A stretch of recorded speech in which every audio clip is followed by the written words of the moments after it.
शकील साहब, आप क्या करते थे? हम कोलकाता इलेक्ट्रिक सप्लाई में सर्विस करते थे। कहाँ पर?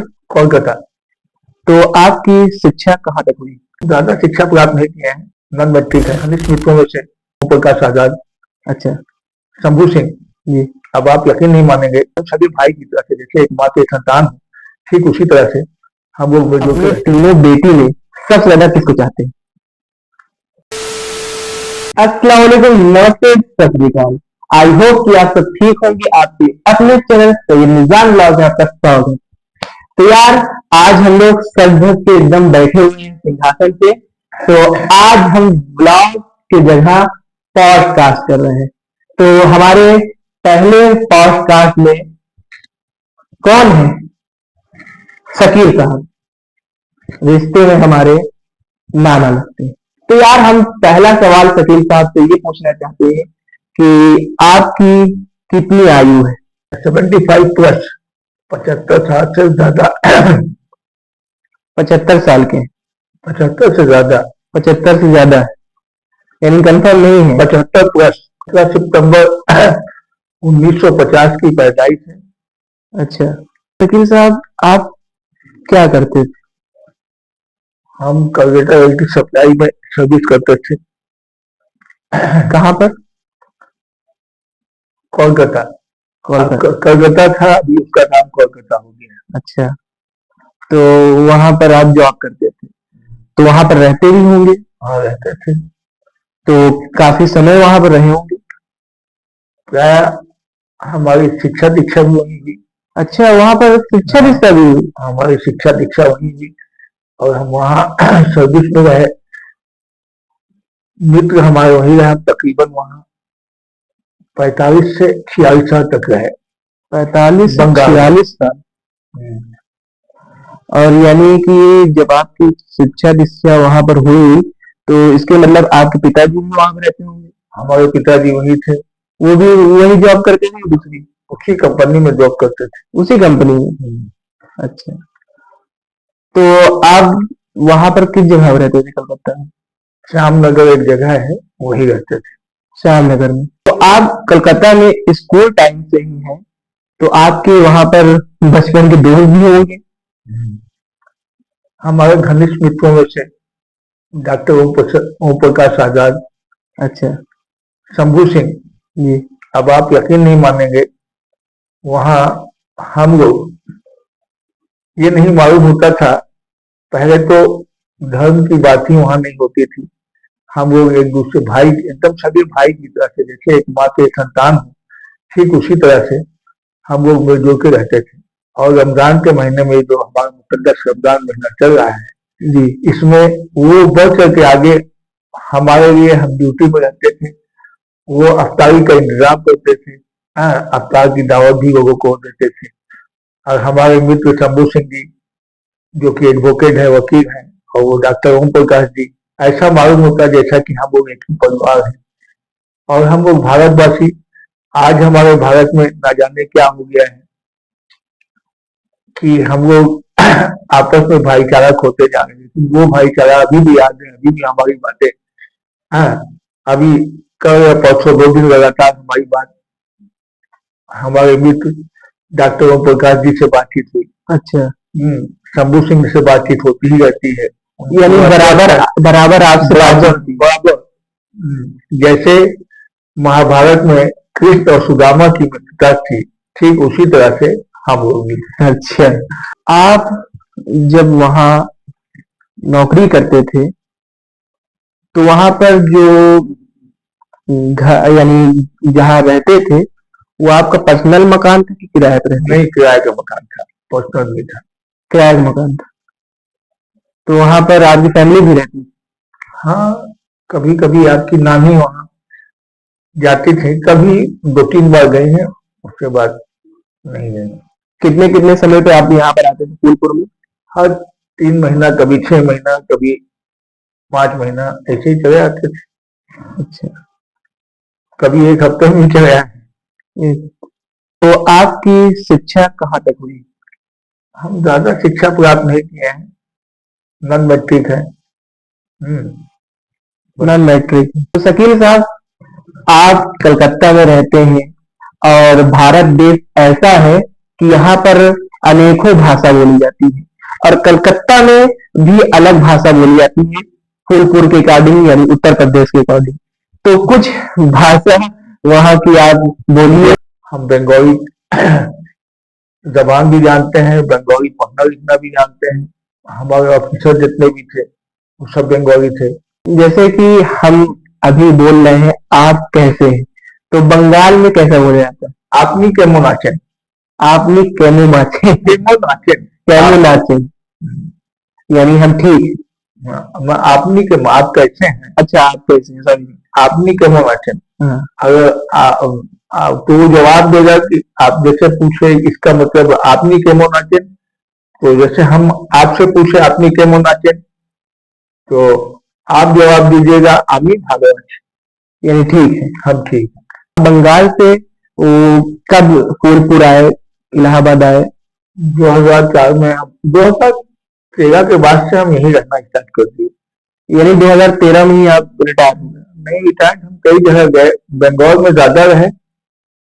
अच्छा यानी कई जगह जॉब करे आप? हाँ कई जगह, गुजरात गए, अच्छा गुजरात।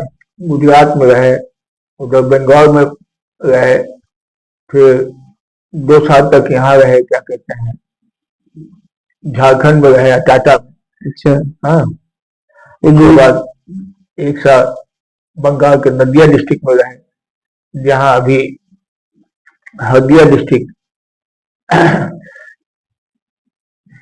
उसके बाद इंदौर कोर्ट में सर्विस करते रहे, वहाँ 1 साल रहे, फिर झारखंड चले गए, उसके बाद आए तो फिर गए नहीं। 2013 के बाद कहीं नहीं गए। 2013 के बाद कहीं नहीं गए। गुजरात में कितने साल रहे? गुजरात में तक करीब 6 महीना रहे। 6 महीने। झारखंड में? झारखंड में 2 साल रहे। 2 साल। यानी सबसे लंबा समय कलकत्ता में ही गुजारे अपनी सर्विस सबसे लंबी सर्विस कलकत्ता ही में करी। 32 साल 2 महीना सर्विस किए कलकत्ता में। तो कलकत्ता में किस कंपनी यानी किस कंपनी में काम करते थे? CEST Calcutta electric supply corporation. वो आज भी ये कंपनी? हाँ है। किस चीज की कंपनी है वो? पावर प्लांट है, पावर बनता है वहाँ, इलेक्ट्रिक सप्लाई देता है, अच्छा डिस्ट्रीब्यूट करता है। अच्छा आपसे पूछना चाहते हैं कि आप उस कंपनी में किस पोस्ट पे थे? चार्जमैन थे। चार्जमैन यानी चार्जमैन की क्या जिम्मेदारी थी? पूरा सेक्शन का चार्ज उसी के अंडर में रहता था। सेक्शन का चार्ज। हाँ। जैसा कि आपका पैतृक गांव मुहैया है, तो पैतृक गांव में कुछ समय बिताए हैं कि सिर्फ कलकत्ता ही में बिताए? नहीं बहुत कम, गर्मी की छुट्टी होती थी, वहां से आते थे 1 आध महीना। हद से ज्यादा 6 महीना गुजारे होंगे पूरे जीवन का पैतृक गांव में, नहीं तो। तो जन्म भी आपका कलकत्ता हुआ था कि मुहैया में हुआ? नहीं कलकत्ता में हुआ था। जन्म भी कलकत्ता में हुआ था? हाँ नर्सिंग होम में हुआ था।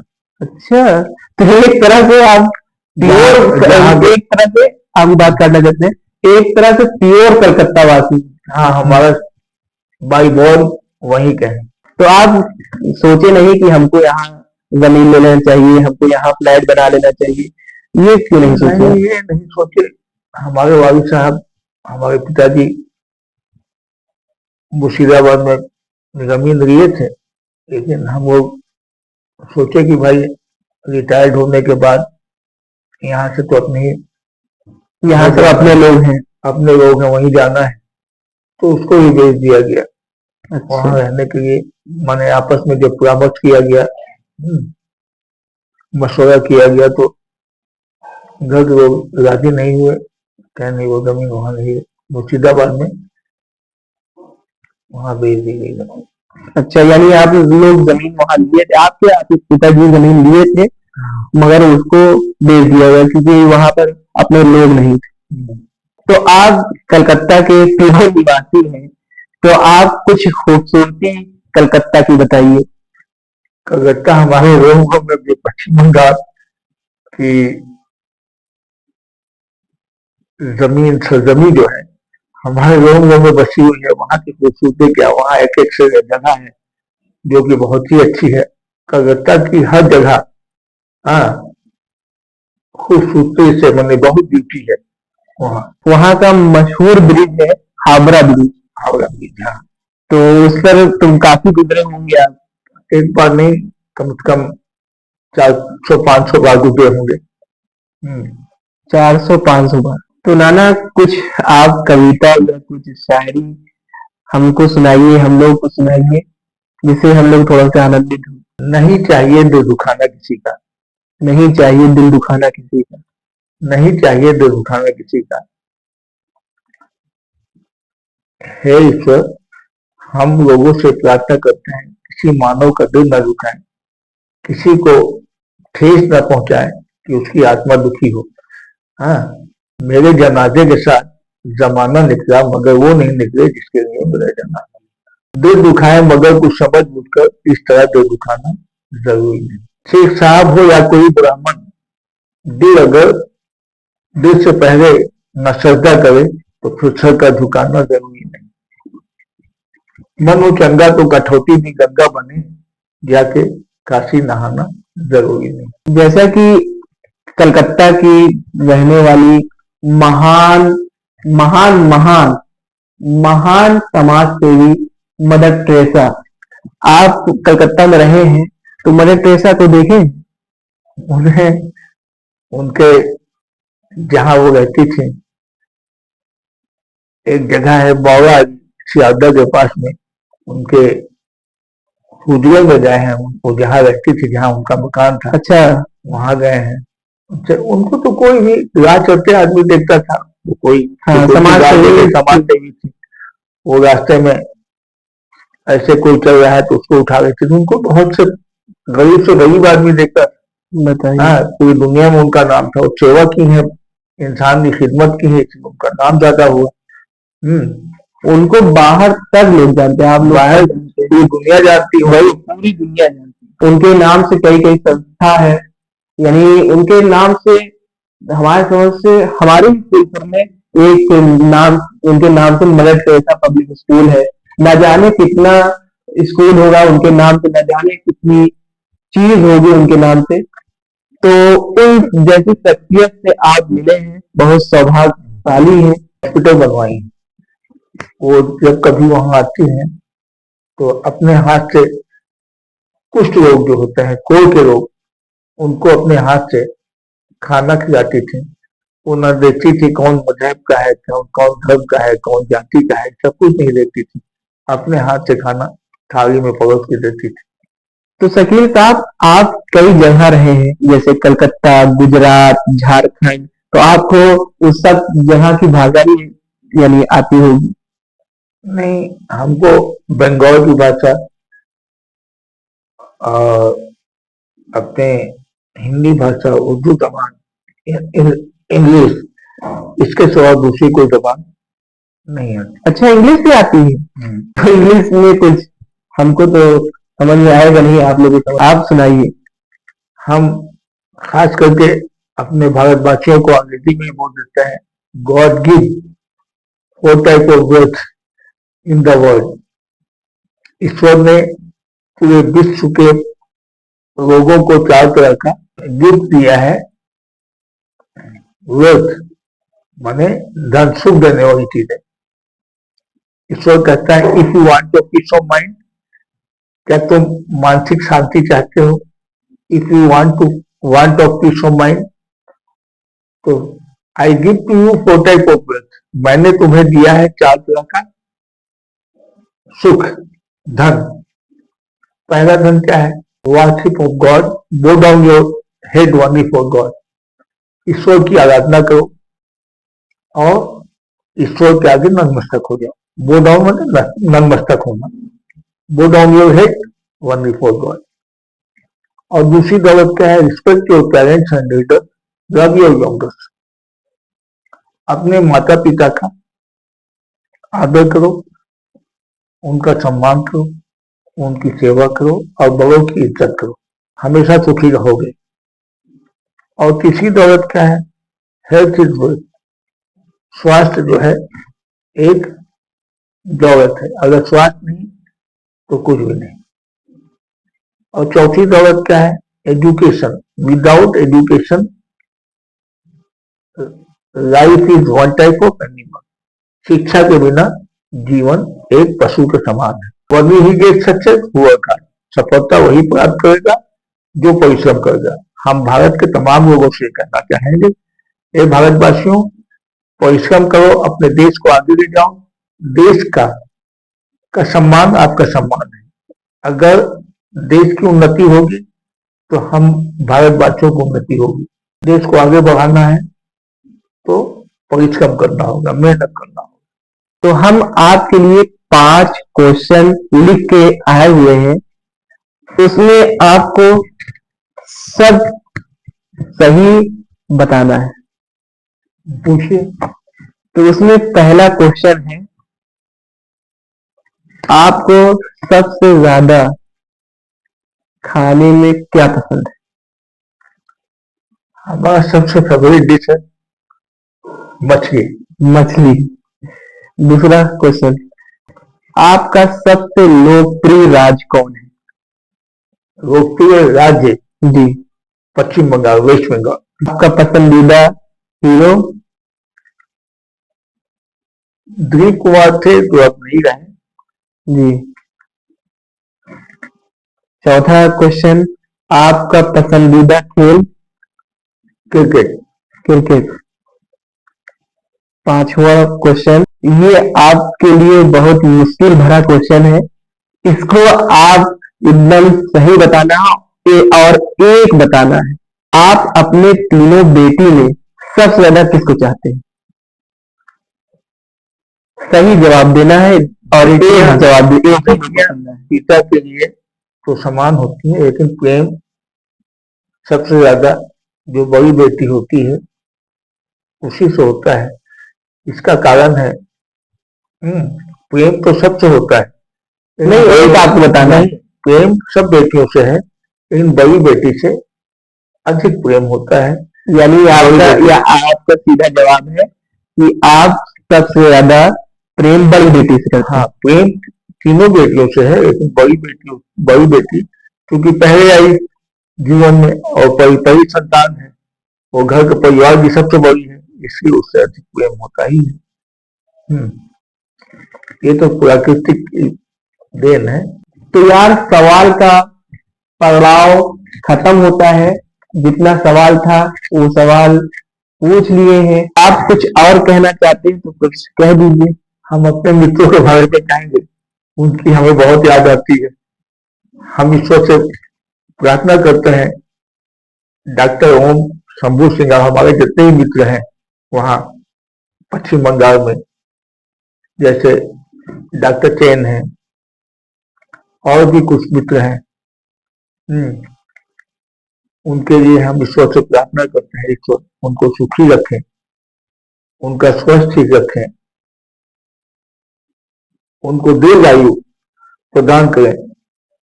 यही कह के हम अपने मित्रों को अपनी शुभकामना देते हैं, और खास करके डॉक्टर ओम प्रकाश, शंभू सिंह एडवोकेट को हम अपनी शुभकामना देते हैं। शंभू सिंह का स्वास्थ्य थोड़ा खराब है, हमारे डॉक्टर ओम प्रकाश जी का भी स्वास्थ्य ठीक नहीं है। अभी कल उनसे बातचीत हुई। ईश्वर उनको स्वस्थ कर दे, यही हमारी प्रार्थना है। हमारे मित्र दीर्घायु हो, ईश्वर हमारी मनोकामना पूरी कर दे।